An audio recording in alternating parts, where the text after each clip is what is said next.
Chris, so many Absolutely. unintended consequences here. I've just got a message through from a guest I had on the program, Craig Gear. He's the head of the Older Persons Advocacy Network. Their Facebook page has been shut down. They're trying to give information to senior Australians about the vaccine rollout beginning next week. I mean, you're seeing pages here that are being shut down with crucial health information. We've seen emergency services sites shut down. I know the WA emergency service site was shut down. We had a bushfire crisis a couple of weeks ago. I mean, as the Treasurer said here, it's pretty irresponsible on a number of fronts.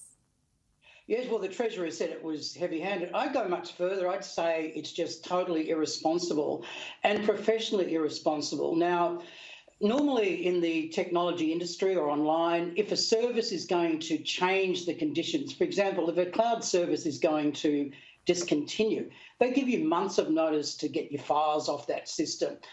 Google Photos have given more than 6 months' notice to people that they'll start to charge for that service so that they can adjust to it.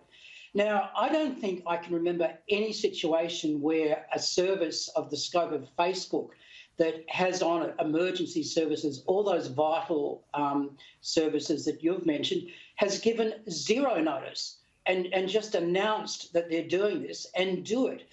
They've not given those, like I know there's been a domestic violence organisation as well. They haven't been given the chance to say to their readers, hey, this is what's happening. This is another way of contacting us or being in touch with us.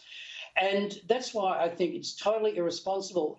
And that's why I believe further that we have to slowly get away from having this company as a conduit, as the channel between people and various news services and information services that they depend on. I certainly understand, and they would be very distressed. I've heard of small Indigenous media organisations that are impacted by this as well, for example. I understand how in the short term this is really distressing, but I think in the longer term it focuses us all on the idea that we need to get away from this growing dependence on one or two companies that can be very cavalier in the way they operate when things don't suit them. And I think that's worth focusing on. We have to find another way longer term. I mean, just how reliant are we, Chris, as Australians on the Facebook service? How active are we as a population on that service, and also on Google, which, as we know, has struck these deals in recent days and was getting high praise from the Treasurer today?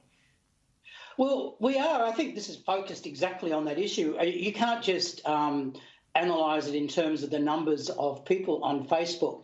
It's just that over time, all these organisations have built up a relationship, a channel of communication via Facebook, via their Facebook pages, so that if people need information on domestic violence, if they need information on health, or news services on health, as here, if they need any of that, they go to Facebook. Facebook has become like the front page of the internet to them.